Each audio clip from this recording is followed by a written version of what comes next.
Pobreza em estado puro. Uma vida precária.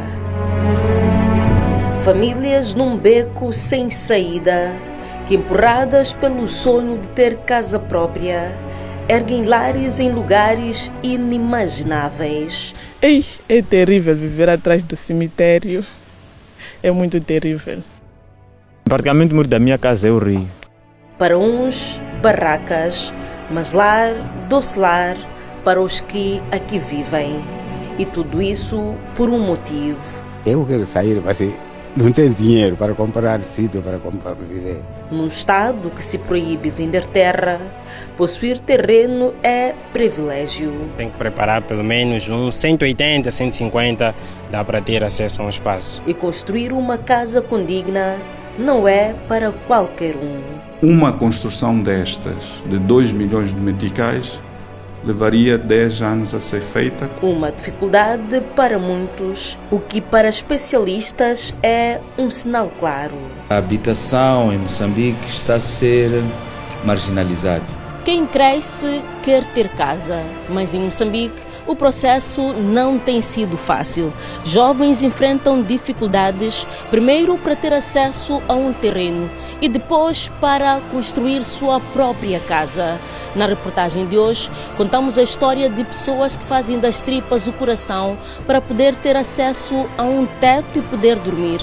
Isso devido à falta de investimentos na habitação e também políticas públicas que até aqui mostraram-se ineficazes.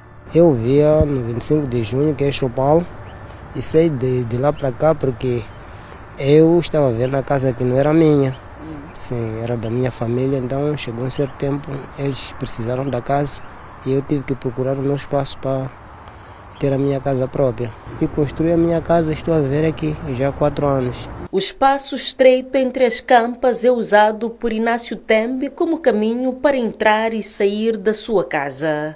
De 41 anos de idade, vive no bairro Mussumuluco, mesmo atrás do cemitério Texlon, no município da Matola. Viver lado a lado com os mortos nunca foi sonho, mas as condições de vida o empurraram para este lugar. Fui para Bobole, fui para Maracuene, só que já os preços lá eram outros, então não combinava com aquilo que eu tinha.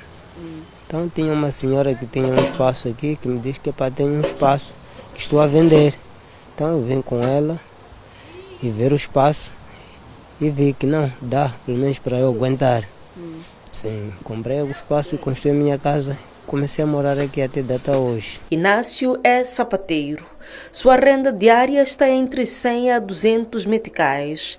Depois de anos a juntar dinheiro, conseguiu o valor de 60 mil meticais. Foi com o mesmo que procurou terreno, mas não era suficiente para o que queria. Sempre em Bobole, tinha um espaço que eu fui apreciar, estava a 80 mil, e fui outro em Maracuene, uma velha, estava a vender a 75, e tinha mais, mas lá já no fundo, lá dentro, que estava a 50, que era já um pouco mais barato.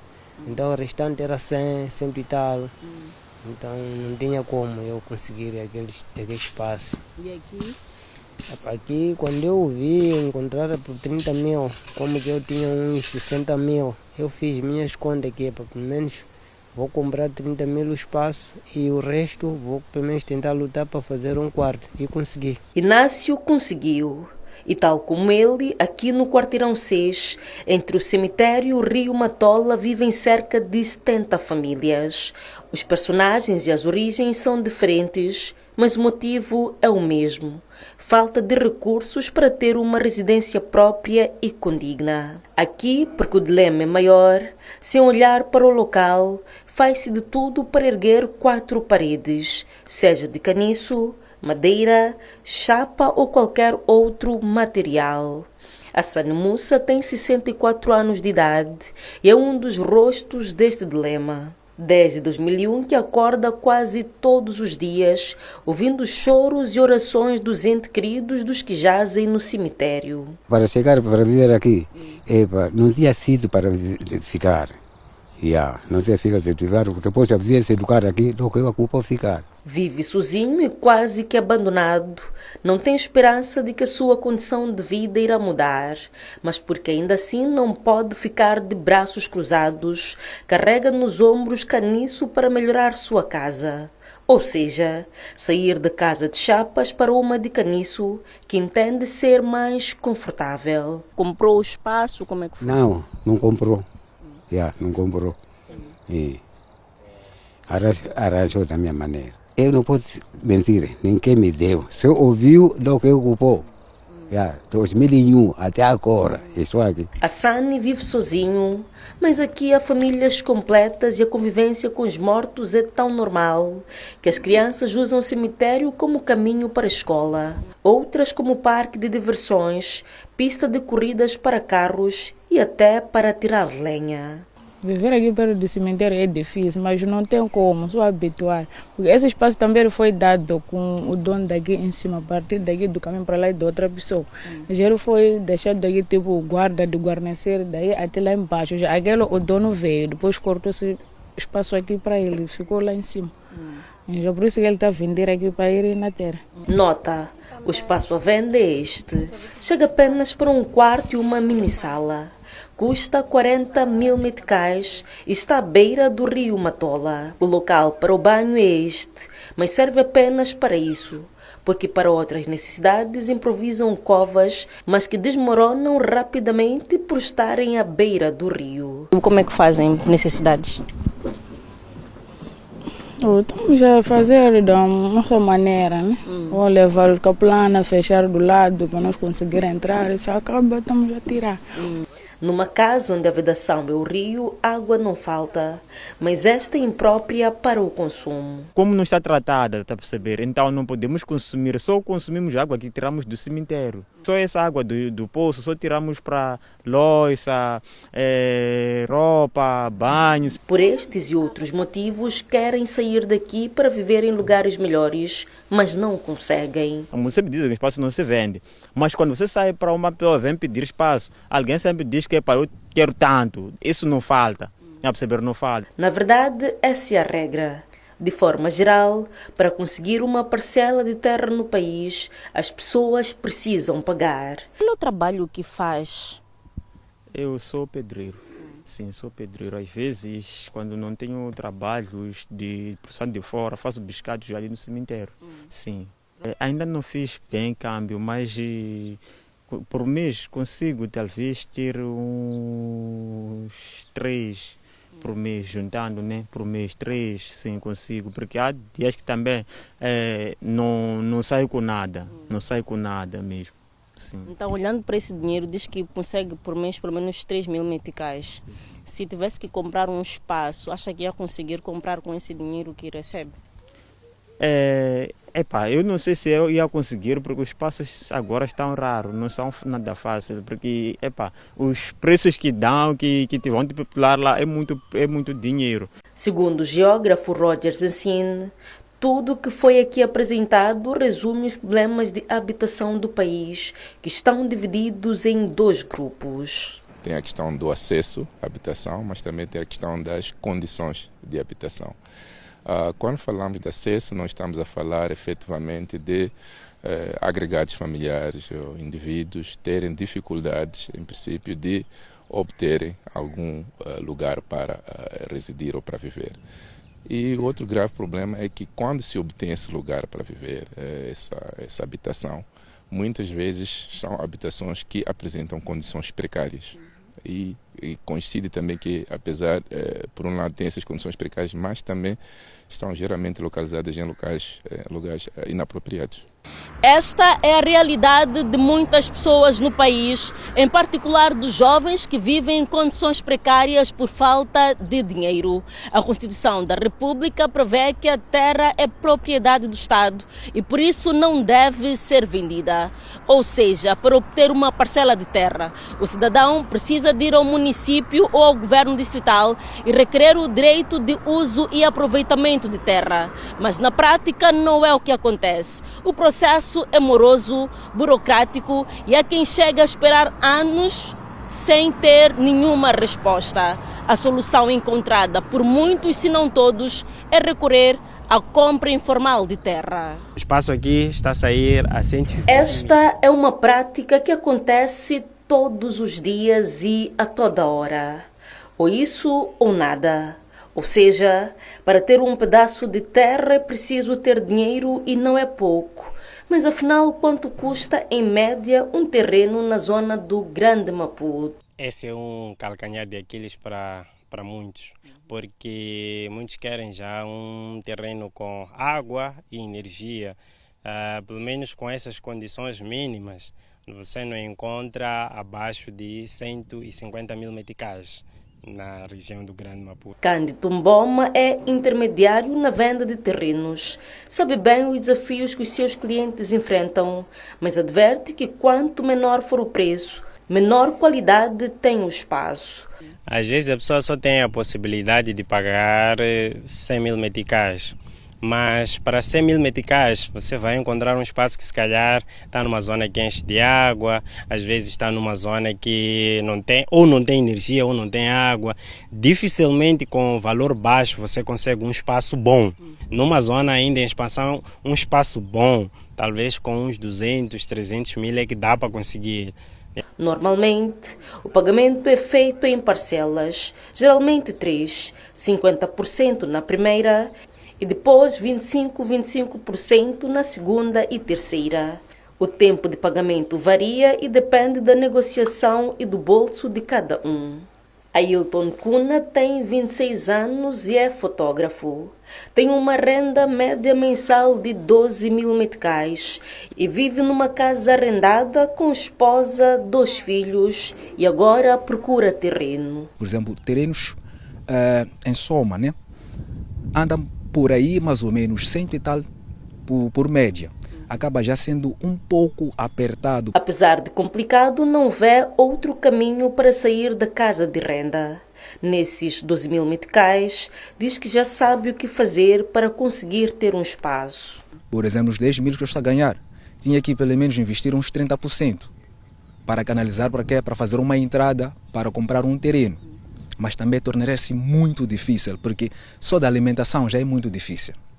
Só para pagar a renda já é muito difícil. Então, uns 30% eu acho que poderíamos colocar na conta poupança para podermos adquirir um terreno. Mas nota só uma coisa, isso levará muito tempo. Vamos à prática fazendo contas. Dos 12 mil meticais que recebe, deverá tirar 3.600 para a poupança mensal. Mantendo o ritmo sem contar juros ou inflação, Ailton precisará de 28 meses para alcançar a meta. Ou seja, 2 anos e 4 meses para juntar dinheiro. Isso caso não falhe nenhum mês a poupança. Tendo em conta que o tempo passa, outros clientes podem aparecer. O preço do espaço pode aumentar ao longo dos anos, enquanto Ailton tenta juntar dinheiro para comprar terreno. Esta zona onde o jovem pretende comprar terreno ainda não está parcelada e isso levanta um outro problema, o desordenamento territorial. Roger Zansin chama atenção para a intervenção do Estado.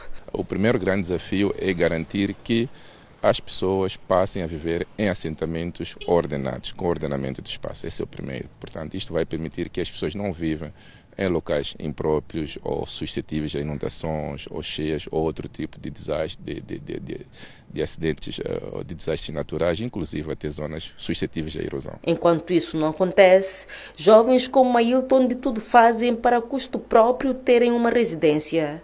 Depois do desafio da terra, segue o desafio da construção. 200 mil poderíamos fazer uma casa acolhedora, para tal, tipo, fazemos 2 quartos, e uma sala, uma cozinha, uma casa de banho bem feita, só para uma coisa de nós lá estarmos. Uma coisa só para ter. São esses os planos de Ailton e tantos outros jovens. E tendo como base as pretensões, decidimos procurar um pedreiro para perceber se isso de facto é possível e quais podem ser as condições da tal casa. Temos 250 mil meticais, é possível ter essa casa. Mas também ele não pode sonhar ter aquela qualidade máxima, porque isso aí também, conforme eu estava a explicar aqui, Depende também do material que a pessoa adquire. E ele também não pode ter esse dinheiro, pensar placa, pensar... Não, 250 mil meticais ele consegue fazer. Faz a casa com bloco de 10, pode ter pilares, ter aquela viga geral das janelas, ter os seus caimentos, pode até usar chapas de Iber, mas também não pode sonhar muito e querer malta 0,60, 0,50. Tem que comprar aquela normal de 0,40. Isso não inclui aspectos como muro, mão de obra, louça sanitária, entre outros. Elias Langa explica que mesmo com esse valor, as obras não fluem como deve ser. Temos tido pausas, por exemplo, outros podem nos contactar para a gente fazer uma obra de tipo 2. Ele consegue fazer aquela parte de baixo, faz a base, até pode encher a sapata. Mas depois a obra cessa. Ele vai à procura de mais fundos, né? Para poder dar continuidade com a parte das paredes. Sempre leva-se tempo, mas é devido mesmo aos recursos. Mas esse valor é para uma construção básica, porque uma mãe arrojada com material de qualidade está muito mais cara. Uma casa tipo 2 anda à volta de 60, 70 metros quadrados. Se nós olharmos para um custo médio de construção aceitável, então isto é qualquer coisa que rondaria os 2 milhões de meticais. Considerando que a maior parte dos jovens moçambicanos, apesar da sua formação superior, os salários não ultrapassam os 50 mil meticais. Então, uma construção destas, de 2 milhões de meticais, levaria 10 anos a ser feita, considerando as poupanças deste jovem. O bastonário da Ordem dos Engenheiros explica que esse valor deve-se à acessibilidade do material de construção.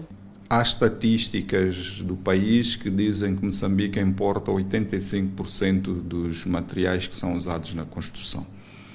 E, de uma forma geral, nós temos fábricas de cimento, que é um dos grandes produtos usados na construção. E o cimento é relativamente caro, ou está relativamente caro. E isto pode determinar o custo da construção.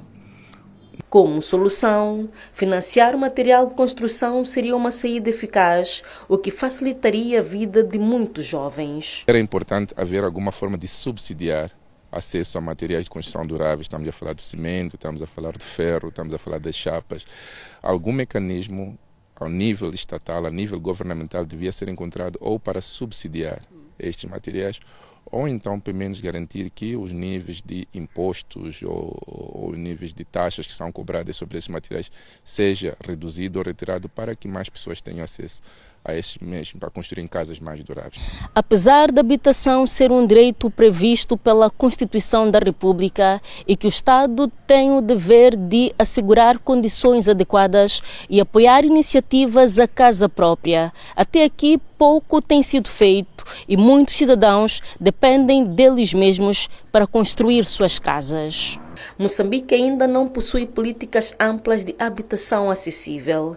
As que existem chegam a custar, algumas vezes, muito mais do que o salário mínimo. Mas também depende muito de iniciativas privadas. Mas já há projetos existentes no país, como o caso do Renascer, que em 2022 100 casas foram entregues aos jovens. São casas do tipo 0, permitindo evolução conforme as necessidades e recursos dos moradores.